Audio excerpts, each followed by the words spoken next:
फातिमा ने अपने माथे पर आया हुआ पसीना साफ किया। अब कितना वक्त लगेगा भाई? उसने टैक्सी ड्राइवर से सवाल किया, जो लगातार टैक्सी के नीचे घुसा उसका टायर ठीक करने की कोशिश कर रहा था। बाजी, बस आधा घंटा और इंतजार कर लीजिए। टैक्सी ड्राइवर की बात पर फातिमा की आंखों में आंसू आने लगे। आज उसकी शादी थी और इस वक्त वह दुल्हन के लिबास में बैठी टैक्सी ठीक होने का इंतजार कर रही थी। वह 17 साल की खूबसूरत लड़की थी, जिसके बाप ने उससे पूछे बिना उसकी शादी अपने एक दोस्त से तय कर दी थी। मां का तो अरसा हुआ इंतकाल हो चुका था। सिर्फ बाप ही था जो उसे एक बोझ मानता था। चंद दिनों में ही उसने अपने दोस्त के साथ फातिमा की बात पक्की कर दी थी। बाकी लड़कियों की तरह फातिमा की भी यह ख्वाहिश थी कि वह अपनी शादी पर बेहद हसीन लगे। उसने अब तक अपने होने वाले दूल्हे को भी नहीं देखा था, यहां तक कि उसे तो उसका नाम तक मालूम नहीं था। अब्बा जान, क्या मैं अपनी शादी पर पार्लर से तैयार हो जाऊं? फातिमा ने बाप से इल्तिजा की। उसे उम्मीद नहीं थी कि बाप मानेगा। आप है आप बारह हम बीस। लेकिन न जाने किस्मत अच्छी थी या बाप को अपनी ज्यादती का एहसास हुआ कि हाथ पर 5,000 रुपए रखते हुए फातिमा के बाप ने उसे पार्लर जाने की इजाजत दे दी। साथ जाने वाला कोई था नहीं, इसीलिए वह खुद ही टैक्सी करके पार्लर चली आई थी। तैयार होने के बाद वह घर जाने के लिए निकली ही थी, लेकिन अब पिछले आधे घंटे से टैक्सी ड्राइवर लगातार टैक्सी को ठीक कर रहा था। भाई जल्दी कर दो, रात होती जा रही है, मेरी बारात आने वाली होगी। फातिमा रो देने के करीब थी। उसे अब डर भी लगने लगा था। यह सुनसान सी सड़क थी, उदीनिता डिस्टर्ब थी, जिसके किनारे टैक्सी खराब हुई थी। दरख्तों की एक कतार लगी हुई थी। उन्हीं दरख्तों के नीचे बेंच पर वह इस वक्त बैठी हुई थी। ड्राइवर अपने काम में मशगूल रहा और तभी फातिमा को एक अजीब सा एहसास हुआ। उसे अचानक ठंड लगने लगी। उसने दाएं बाएं देखा, हवा भी नहीं चल रही थी, लेकिन उसके सिर के ऊपर दरख्त के पत्ते जोर शोर से हिल रहे थे। फातिमा घबराकर उठ खड़ी हुई और तभी उसे धीमी सी खुशबू अपने बराबर से आती महसूस हुई। शायद किसी फूल की खुशबू है। फातिमा ने दाएं बाएं देखा। उसे यूं लगा जैसे कोई उसके ऐन पीछे मौजूद है। फातिमा पलटना चाहती थी कि अचानक टैक्सी ड्राइवर टैक्सी के नीचे से निकलकर झांका। बीबी जी, गाड़ी ठीक हो गई है, आप आ जाओ, गाड़ी में बैठ जाओ। उसकी आवाज पर फातिमा ने सुकून का सांस लिया और लपक कर गाड़ी में आकर बैठ गई। उसके बाद टैक्सी ड्राइवर ने गाड़ी ऐसी चलाई कि उसे सीधा घर पहुंचाकर ही दम लिया। बारात आ चुकी थी। चंद मोहल्ले की औरतों ने टैक्सी से निकलते देखकर फातिमा को सहारा दिया और उसे घर के अंदर ले गईं। कुछ ही देर बाद निकाह होने वाला था। मौलवी अंदर आया तो फातिमा को औरतों की सरगोशियां सुनाई दी। फातिमा को क्या पड़ी थी इतनी बड़ी उम्र के आदमी से शादी करने की? इसके तो नसीब ही फूट गए हैं। खुदा ऐसा बाप भी किसी को ना दे। चंद औरतें उसकी पीठ पीछे खड़ी सरगोशियां कर रही थीं। फातिमा का दिल धक से रह गया। अचानक एक लड़की हंसती हुई कमरे में दाखिल हुई। फातिमा, बड़े ख्वाब थे ना तेरे अपनी शादी से जुड़े। ले, अपना दूल्हा तो देख ले। ऐसा हीरो तो हम में से किसी को नहीं मिला। सारी लड़कियां जोर जोर से हंसने लगीं। फातिमा हक्का बक्का बैठी थी। लड़की ने मोबाइल आगे करके फातिमा को दिखाया, जिसमें वह दूल्हे की तस्वीर खींच कर लाई थी। फातिमा सन्न रह गई। वह कोई लड़का नहीं, बल्कि 50-55 साल का एक मर्द था, जिसके सिर के बाल गायब हो चुके थे, 2 दांत बाहर निकले हुए थे और वह लगातार नाक पर रूमाल रखकर शर्माने की कोशिश कर रहा था। फातिमा की आंखों में आंसू आने लगे। मौलवी साहब अंदर दाखिल हो चुके थे। अब वह इनकार क्या करती। थोड़ी ही देर के बाद उसका निकाह पढ़ाया जाने लगा। फातिमा के बाप ने उसके सिर पर अपना हाथ रखा। चल बेटी, जल्दी से दस्तखत कर दे। कंपाते हाथों से फातिमा ने दस्तखत किए और उसे रुखसती के लिए उठा दिया गया। दूल्हा का घर ज्यादा दूर नहीं था। जल्दी ही वे सब वहां पहुंच गए। फातिमा को मुख्तलिफ रस्मों से गुजार कर दूल्हे के कमरे में पहुंचाया गया। फातिमा का दिल चाहा कि वह फूट फूट कर रो दे। सस्ते फूलों की लड़ियों से कमरे की सजावट की गई थी। बेड पर बैठी वह कांप रही थी। कमरे में एक अजीब सी बू थी। दीवारों पर चुना किया गया था, जिसमें से आती मिट्टी के तेल की महक फातिमा को मितली सी दिला रही थी। वह कांपते हुए आने वाले लम्हों की कल्पना कर रही थी। जब अचानक उसे ऐसा महसूस हुआ जैसे कमरे से आती अजीब सी बदबू खत्म हो गई हो, बल्कि उसकी जगह एक धीमी सी खुशबू पूरे कमरे में फैल गई थी। फातिमा को अच्छा लगने लगा। उसने दाएं बाएं देखा। कमरे में उसके अलावा और कोई नहीं था। एक गहरी खामोशी और सन्नाटा था। फातिमा को बेचैनी सी होने लगी। वह अपनी जगह से उठ खड़ी हुई। थोड़ी देर कमरे में इधर उधर घूमकर उसने कमरे का जायजा लिया। बाहर एक अजीब सा हंगामा मचा हुआ था। दूल्हा और उसके सारे घर वाले ऊंची ऊंची आवाज में हंस रहे थे। फातिमा ने बेहद बेजारी से गर्दन मोड़ी तो बुरी तरह चौंक गई। सफेद बेडशीट के ऊपर एक लाल रंग का ताजा गुलाब रखा हुआ था। फातिमा को अच्छी तरह से पता था कि पहले यह गुलाब वहां नहीं था, बल्कि बेड बिल्कुल खाली था। हिजलाए आरूसी की लड़ियां भी नकली फूलों से बनाई गई थीं। फातिमा अविश्वास के आलम में चलती हुई बेड के पास आई। गुलाब बेहद खूबसूरत था। न चाहते हुए भी फातिमा ने हाथ बढ़ाकर वह गुलाब उठा लिया। गुलाब उठाते ही एक ठंडी सी हवा का झोंका फातिमा के जिस्म से टकराया। वह हिलकर रह गई। उसी पल अचानक बाहर से आती कहों की आवाजें चीख पुकार में बदल गईं। फातिमा घबराकर पलटी। कोई झोर झोर से दरवाजा पीट रहा था। अरे डायन, बाहर निकल। सब्ज कदम, पहले ही दिन आते साथ मेरे बेटे को निगल गई। मनहूस सूरत वाली औरत, आते ही मेरे बेटे को खा लिया। बेहद बूढ़ी सी आवाज में कोई औरत चिल्ला रही थी। साथ में कोई और भी था जो शोर मचा रहा था। जोरदार आवाज के साथ अचानक दरवाजा खुला और कई औरतें अंदर दाखिल हो गईं। फातिमा घबरा कर रह गईं। निकल बाहर, यहां अंदर आराम से बैठी है। तेरे जादू ने मेरे भाई की जान ले ली। एक खतरनाक तेवरों वाली औरत ने आगे बढ़कर फातिमा को बाजू से पकड़ा और उसे घसीटते हुए बाहर ले गई। बाहर का मंजर देखते ही फातिमा के होश उड़ गए। वह आदमी जो उसका दूल्हा था, जिस अंदाज में जमीन पर पड़ा हुआ था, उसकी आंखें ऊपर की तरफ पलटी हुई थीं और मुंह से झाग बह रही थी। हाय मेरा पला पुसा बेटा, न जाने अचानक इसे क्या हो गया, ये क्यों चल बसा। बूढ़ी औरत सीने पर हाथ मार मार कर रो रही थी। सारी औरतें रोने पीटने में मशगूल थीं। निकाल दो बाहर, करो इस लड़की को बाहर। न जाने कैसी मनहूस है, आते ही अपने शौहर को मार डाला। सब लोग शक भरी निगाहों से फातिमा को देखने लगे। फातिमा घबरा गई। नहीं, मैं रात के इस पहर कहां जाऊंगी? मैंने कुछ नहीं किया। उसने घबराकर बोलना चाहा, लेकिन उसकी बड़ी ननद ने आगे बढ़कर उसे बाजू से दबोच लिया। सही कह रही है, यहां से दफा हो जा। तेरे बाप ने तेरे बदले पैसे भी लिए और अपनी मनहूस डायन बेटी हमारे हवाले कर दी। घर का दरवाजा खोलते ही उस औरत ने फातिमा को धक्का देकर बाहर निकाल दिया। आधी रात के वक्त दुल्हन बनी फातिमा सड़क पर खड़ी थी। उसकी आंखों से लगातार आंसू बह रहे थे। अब वह कहां जाएगी? उसका तो शौहर ही मर गया। वह वहीं जमीन पर बैठ गई और फूट फूट कर रोने लगी। न जाने वह कितनी देर तक रोती रही। फिर आखिरकार उठकर एक तरफ चलने लगी। किसी ने उसे जूता भी नहीं पहनने दिया था। लहंगे को एक तरफ से उठाती तो दूसरी तरफ से जमीन पर घिसटता रहता।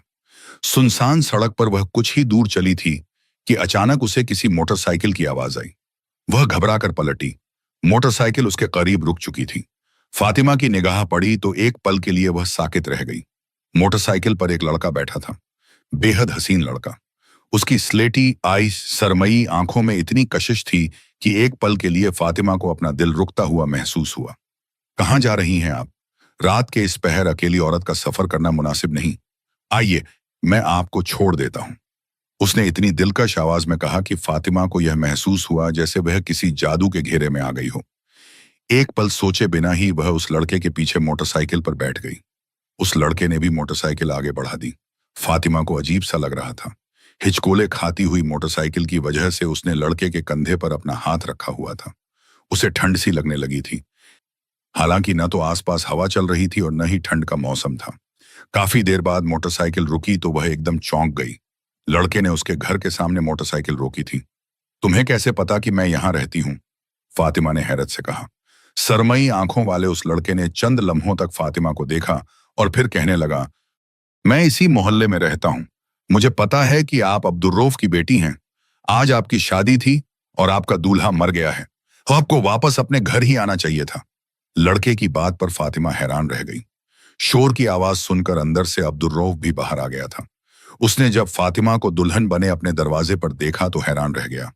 फातिमा फूट फूट कर रोते हुए बाप से लिपट गई और उसे सारी बात बता दी। बाप के चेहरे पर परेशानी फैल गई। वो फातिमा को लेकर अंदर तो आ गया, लेकिन अगले दिन तक फातिमा पूरे मोहल्ले में मनहूस कदमों वाली लड़की के नाम से मशहूर हो गई थी। जो भी उसे देखता अफसोस से मुंह पर दुपट्टा रख लेता। हाय हाय, हाउ सैड आई। कोई इतना बदनसीब भी हो सकता है? बड़ी ही मनहूस है ये लड़की। बाप ने सालों उसे पाल पोस कर शादी की थी और ये एक ही रात में वापस आ गई। जो औरतें उसे मिलने आती सब आपस में कानाफूसी करते हुए बस यही बातें दोहराती रहती। फातिमा कमरे में छिपकर आंसू बहाया करती, लेकिन किसी को उस पर रहम नहीं आता था। अब तो अब्दुल रऊफ भी अपनी बेटी से नफरत करने लगा था। कुछ महीनों बाद लोगों की बातों से तंग आकर अब्दुल रऊफ ने एक बार फिर फातिमा के लिए रिश्ता ढूंढना शुरू कर दिया। एक दिन कुछ लोग फातिमा को देखने आए। उनका घर दूसरे शहर में था। अब्दुल रऊफ ने किसी रिश्तेदार के जरिए उन्हें बुलाया था। लड़का शरीफ और खूबसूरत लग रहा था। उन्होंने पहली नजर में ही फातिमा को पसंद कर लिया। लड़का तो एक शब्द भी नहीं बोला, सारी बात उसकी मां ही करती रही। शादी की सारी रस्में तय करके वह उठ गईं।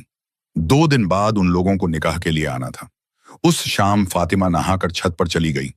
आज उसे बहुत अच्छा महसूस हो रहा था। हल्की हल्की हवा चल रही थी और उसके दिल का बोझ भी थोड़ा हल्का लग रहा था। वो मुंह डेर के पास खड़ी अपनी ही सोचों में खोई हुई थी कि अचानक उसे एक हल्की सी खुशबू अपने आसपास महसूस होने लगी। फातिमा चौंक कर पीछे हटी। यह खुशबू उसने पहले भी महसूस की थी। उसे यूं लगा जैसे बिल्कुल उसके पीछे कोई खड़ा हो। वो एक झटके से मुड़ी। पीछे एक लड़का खड़ा था, सुनहरी आंखों वाला। उसे देखते ही फातिमा ने पहचान लिया। तुम तो वही हो जो उस रात मुझे मोटरसाइकिल पर बैठाकर अब्बा के घर छोड़ने आए थे? फातिमा ने डरते हुए पूछा। लेकिन तुम हमारी छत पर कैसे आए? उस लड़के ने अपने हाथ की तरफ इशारा किया। यह मेरी बाल है, आपकी छत पर गिर गई थी, वही लेने आया हूं। उस तरफ मेरा घर है। उसने एक दिशा की ओर इशारा किया। फातिमा को थोड़ी तसल्ली हुई। इस तरह किसी के घर नहीं आते। तुम यहां से चले जाओ, फातिमा ने सख्ती से कहा। लेकिन वो लड़का अजीब सी नजरों से फातिमा को देखने लगा। फातिमा बुरी तरह घबरा गई और जल्दी से सीढ़ियां उतरकर नीचे आ गई। नीचे अब्दुल रऊफ अखबार पढ़ रहा था। अब्बा, हमारी छत पर एक अजनबी लड़का है, फातिमा ने कहा। अब्दुल रऊफ गुस्से में छत पर गया और थोड़ी देर बाद वापस नीचे आया। क्या बकवास करती हो फातिमा? हमारी छत पर लड़का कहां से आ गया? हमारी छत के साथ तो किसी की छत भी नहीं लगी हुई। ऊपर कोई नहीं है। तुम तो बिल्कुल पागल हो गई हो। बाप की बात सुनकर फातिमा सन्न रह गई। उसने खुद ऊपर लड़का देखा था और उससे बात भी की थी।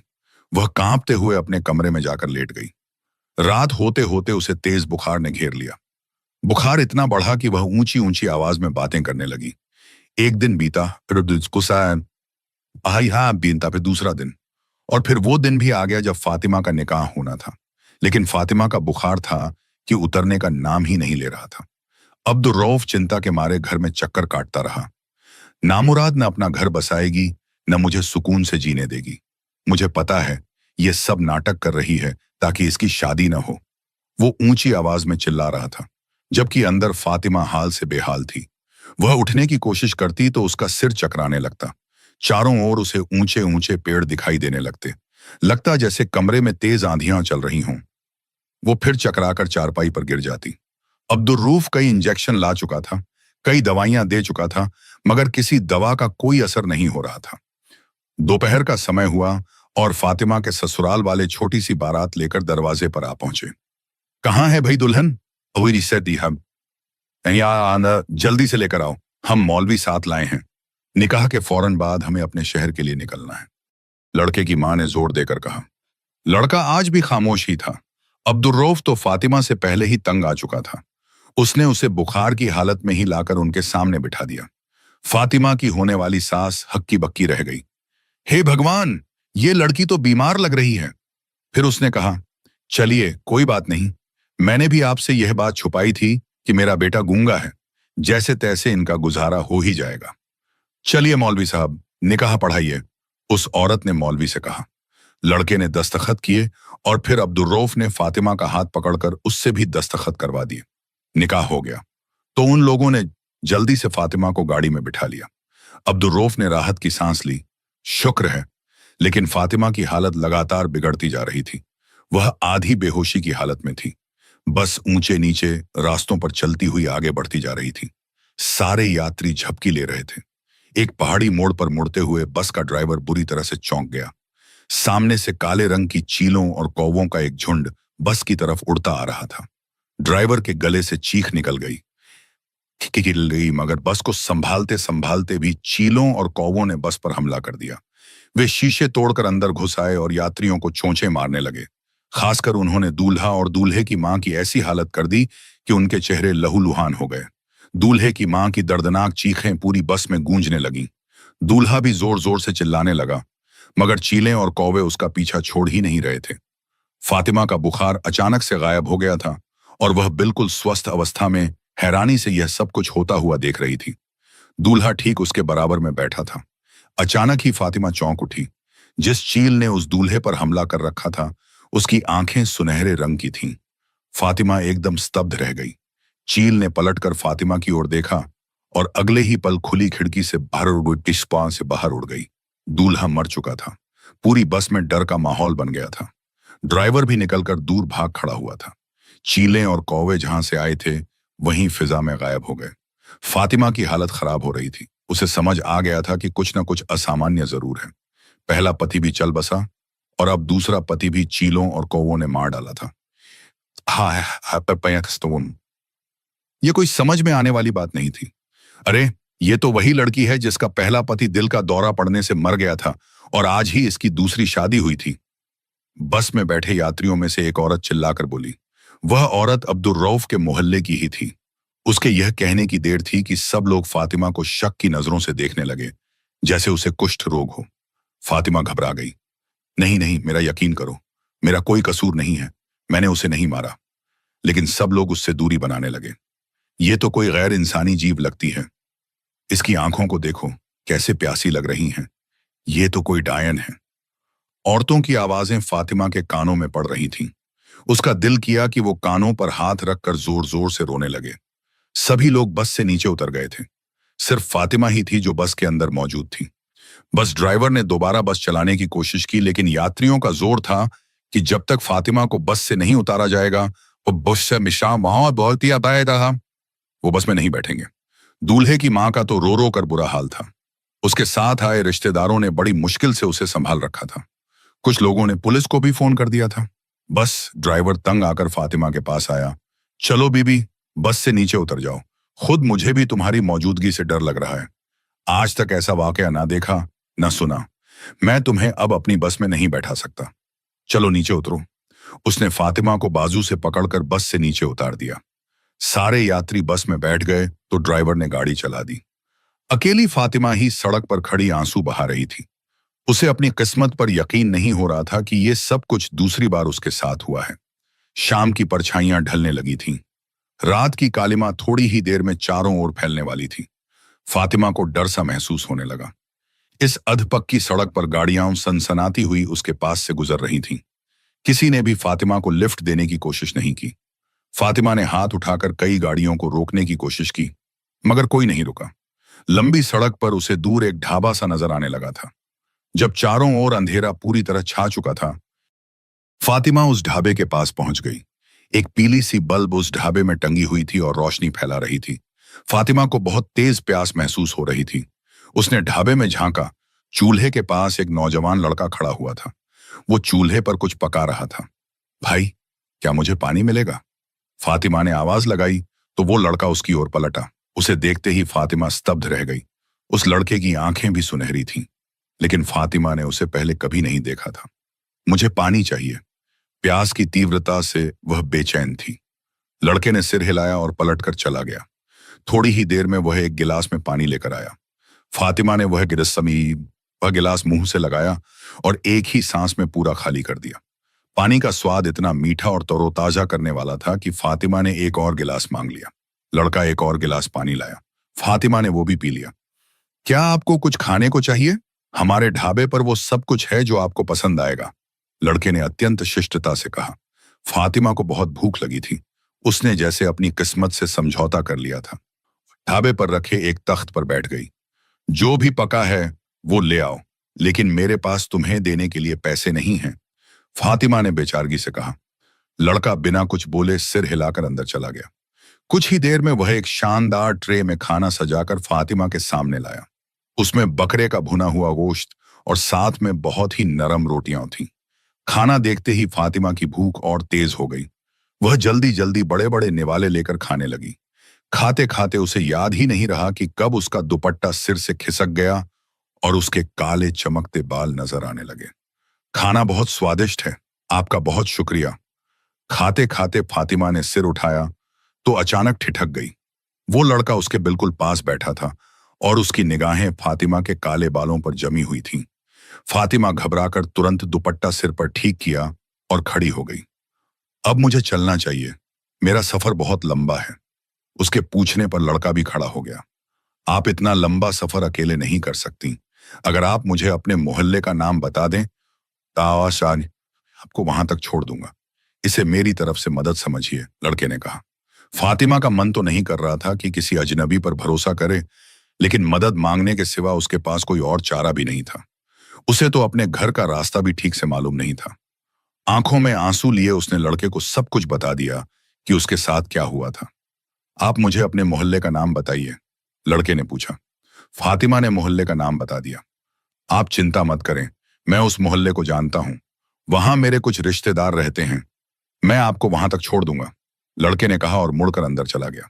थोड़ी देर बाद उसने ढाबे के पीछे खड़ा एक पुराना सा रिक्शा निकाला और उसमें बैठकर उसे स्टार्ट करने लगा। रिक्शा स्टार्ट हो गया तो उसने फातिमा को बैठने के लिए कहा। मन नहीं था, फिर भी फातिमा पीछे बैठ गई। रिक्शा भले ही पुराना था लेकिन उसकी रफ्तार अच्छी थी। लड़का तेजी से रिक्शा चलाने लगा।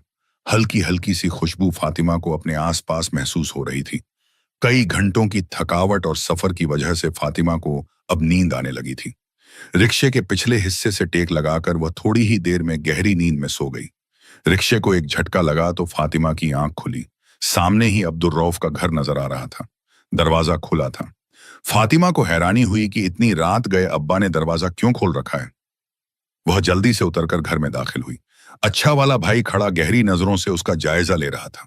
फातिमा ने अंदर दाखिल होकर बेचैन नजरों से इधर उधर देखा। अब्बाजान कहाँ हैं आप? उसने आवाज भी लगाई। तभी उसे अंदर से अजीब सी आवाज सुनाई दी, जैसे कोई दबे हुए गले से बोल रहा हो। फातिमा लपक कर अंदर गई तो जाने का मंजर देखकर उसके पैरों तले जमीन खिसक गई। उसका बाप जमीन पर पड़ा था। उसका दायां हिस्सा लकवाग्रस्त हो चुका था और मुंह इतना टेढ़ा हो गया था कि वह बोल भी नहीं सकता था।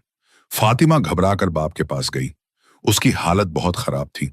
कुछ ही देर पहले उसे लकवे का अटैक आया था। फातिमा उल्टे कदमों बाहर दौड़ी। बाहर वही रिक्शा वाला लड़का अभी तक खड़ा था। फातिमा ने उससे कहा, भाई, मैंने तुम्हारे पिछले पैसे अभी तक नहीं दिए, मगर मेहरबानी करो, मेरे अब्बा को अस्पताल ले चलो। लड़के ने सिर हिला दिया तो फातिमा अब्बा को उस रिक्शे में डालकर नजदीकी सरकारी अस्पताल ले गई। डॉक्टर ने इलाज शुरू किया, लेकिन साफ कह दिया कि लकवे का उनके पास कोई इलाज नहीं है। अब्दुल रऊफ की हालत में कोई सुधार नहीं आएगा। सुबह तक उन्होंने अब्दुल रऊफ को छुट्टी दे दी। उसी मुड़े हुए हाथ और चेहरे के साथ फातिमा अब्दुल रऊफ को घर ले आई। रिक्शे से उसे उतारकर अंदर लाने में बहुत मुश्किल हुई। ऐसे में वही रिक्शे वाला काम आया। उसने अब्दुल रऊफ को सहारा दिया और उसे उठाकर घर के अंदर ले आया। फातिमा का बाप फटी फटी निगाहों से उस लड़के को देख रहा था। रिक्शे वाले ने अब्दुल रऊफ को एहतियात से चारपाई पर लिटाया। मैं आपकी बहुत शुक्रगुजार हूं, आपने इस मुश्किल वक्त में मेरी मदद की और अपना किराया भी नहीं लिया। वो बश नहीं आड़ी क्या रही थी। फातिमा ने कृतज्ञता से रिक्शे वाले की तरफ देखा तो उसने सिर झुका दिया। आपकी परेशानी मुझसे देखी नहीं जाती। अगर आपको बुरा ना लगे तो मैं कुछ दिन यहां रुक सकता हूं। आपके वालिद की तबीयत ठीक नहीं है, उन्हें उठाने बिठाने और बाथरूम तक ले जाने के लिए किसी मर्द की जरूरत होगी। मैं देख रहा हूं कि घर में कोई और मर्द नहीं है। सेवा भाव से मैं ये काम आसानी से कर सकता हूं।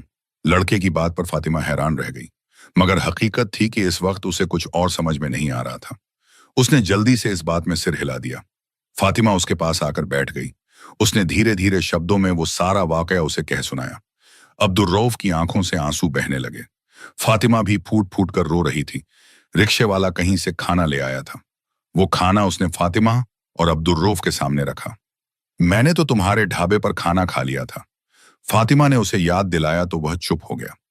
जैसे तैसे करके फातिमा ने अब्दुल रऊफ को कुछ निवाले खिलाए, मगर फालिज लकवे की वजह से उसकी हालत बहुत बिगड़ चुकी थी।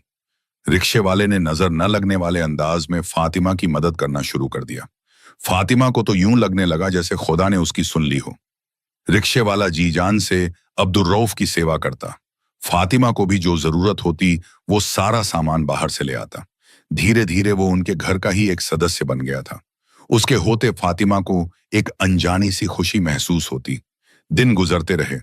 पूरे मोहल्ले वालों ने अब्दुर्रऊफ के घर आना जाना छोड़ दिया। सबको फातिमा से एक अजीब सा डर महसूस होता। और अब तो फातिमा ने भी अपनी किस्मत को कबूल कर लिया था। इतनी खूबसूरती और कम उम्र के बावजूद उसे लोगों से जो नफरत मिली थी, उसके बाद उसने शादी का ख्याल ही दिल से निकाल दिया था। दिन गुजरते गए। अब्दुर्रऊफ ठीक होने के बजाय और बीमार होता चला गया। आखिर एक दिन उसका इंतकाल हो गया। उसके इंतकाल पर फातिमा फूट फूट कर रो दी। उसका इकलौता सहारा भी दुनिया से चला गया था। न जाने क्या बात थी, जिस दिन अब्दुर्रऊफ का इंतकाल हुआ, उस रिक्शे वाले का कोई आता पता नहीं था। फातिमा भी अपने सदमे से निढाल थी। जब उसे थोड़ी होश आई तो उसने देखा कि वह रिक्शे वाला मुंह डेर के पास बैठा उसे ही देख रहा था। अब तुम अकेली रहकर क्या करोगी? मैं चाहता हूं कि तुम मुझसे शादी कर लो। मैं भी इस दुनिया में तन्हा हूं। रिक्शे वाले ने फातिमा को प्रस्ताव दिया। पहले तो वह बेहद हैरान हुई, लेकिन उसके पास और कोई चारा भी न था। उसने खामोशी से हामी भर ली। मेरे कुछ रिश्तेदार हैं, वो आज शाम को आएंगे और हमारा निकाह हो जाएगा। रिक्शे वाला घर से चला गया। जब शाम को वह आया तो बेहद लंबा और खामोश लग रहा था। क्या कोई औरत नहीं आई? फातिमा ने घबराकर पूछा, मगर उस रिक्शे वाले ने इनकार में सिर हिला दिया। उसने अपना नाम शमरीज बताया। जब निकाह हो गया तो रिक्शे वाला किसी काम से बाहर निकल गया। फातिमा धड़कते दिल के साथ अपने कमरे में बैठी थी। आज पहली बार उसे अपनी शादी की खुशी महसूस हो रही थी। अचानक उसे महसूस हुआ कि जैसे उसे मतली हो रही है। वह बिस्तर से उठी और अंदर बाथरूम में चली गई। थोड़ी देर बाद जब वह बाथरूम से बाहर निकली तो उसे एक जोरदार झटका लगा। बिस्तर पर एक नौजवान गिरा पड़ा था। उसने वही कपड़े पहन रखे थे जो शमरीज ने पहने थे। फातिमा लपक कर आगे आई, लेकिन वह नौजवान औंधे मुंह पड़ा था। फातिमा ने उसे सीधा किया और उसके होठों से एक चीख निकल गई। वह शमरीज ही था। फातिमा चीख चीख कर रोने लगी। एक बार फिर उसका सुहाग उजड़ चुका था। उसका जी चाहा कि वह खुद को खत्म कर ले, और शायद वह ऐसा ही कर भी लेती कि वारसी अचानक उसे एक आवाज सुनाई दी। मेरी बात सुनो फातिमा। आवाज इतनी ठंडी और पत्थर सी थी कि फातिमा झटके से मुड़ी। पीछे एक लड़का खड़ा था, सुनहरी आंखों वाला लड़का। फातिमा ने उसे देखते ही पहचान लिया। यह वही लड़का था जो उसे छत पर मिला था और जिसने मोटरसाइकिल पर अब्दुर्रऊफ के घर छोड़ा था। कौन हो तुम और यहां कैसे आए? फातिमा घबराकर बोली। मेरा नाम शमरीज है। मैं कोई इंसान नहीं बल्कि जिनजादा हूं। जिस रात तुम्हारी पहली शादी थी, तुम दुल्हन बनी टैक्सी के इंतजार में पेड़ के नीचे बैठी थी। तभी मैंने तुम्हें पहली बार देखा और तुम पर आशिक हो गया। मैंने ही तुम्हारे पहले शौहर को मारा था और मैंने ही तुम्हारे दूसरे शौहर पर अपने खानदान समेत हमला किया था। मैं चाहता था कि तुम्हारी शादी मेरे अलावा किसी और से न हो, लेकिन यह मुमकिन नहीं था। फिर मैं एक इंसानी शरीर के अंदर दाखिल हो गया। यह लड़का जो तुम्हें ढाबे पर मिला था, इसे तो यह तक नहीं पता कि पिछले 2 महीनों से यह यहां क्यों रह रहा है। यह सब कुछ मैंने किया, लेकिन आज जब मेरा तुमसे निकाह हुआ तो मुझे यकीन हो गया कि मैं और तुम साथ नहीं रह सकते। किसी इंसान और जिन का मेल संभव नहीं है। मुझे अपने हर किए पर अफसोस है। मैं यहां से जाना चाहता हूं। शमरेज की बात पर फातिमा का मुंह हैरत से खुला का खुला रह गया। उसने एक नजर उस लड़के को देखा जो धीरे धीरे होश में आ रहा था। मैंने इस लड़के के दिमाग में यह बात डाल दी है कि यह तुम्हारा शौहर है और तुम्हारे घर में ही रहेगा। अब तुम्हें जिंदगी भर कोई परेशानी नहीं होगी। मैं तुम्हें कभी नहीं भुला सकूंगा। शमरेज की आंखों में नमी तैरने लगी। फातिमा ने हैरानी से उसे देखा, जो उसके सामने खड़ा खड़ा अचानक धुएं में तब्दील होकर हवा में गायब हो गया। फातिमा को एक जोरदार झटका लगा। बिस्तर पर लेटा हुआ लड़का उठकर हैरानी से इधर उधर देखने लगा। अरे, तुम तो मेरी दुल्हन हो। आज ही तो हमारा निकाह हुआ है। उसने फातिमा का हाथ पकड़कर उसे अपने बराबर में बिठा लिया। न चाहते हुए भी फातिमा ने एक गहरी सांस ली और अपनी जिंदगी को कबूल कर लिया। उसके साथ बैठा हुआ शमरेज, जो अब एक इंसान था, उसका शौहर था, लेकिन जो शमरेज उससे सच्चा प्यार करता था, वह अब अपनी असली दुनिया में लौट चुका था।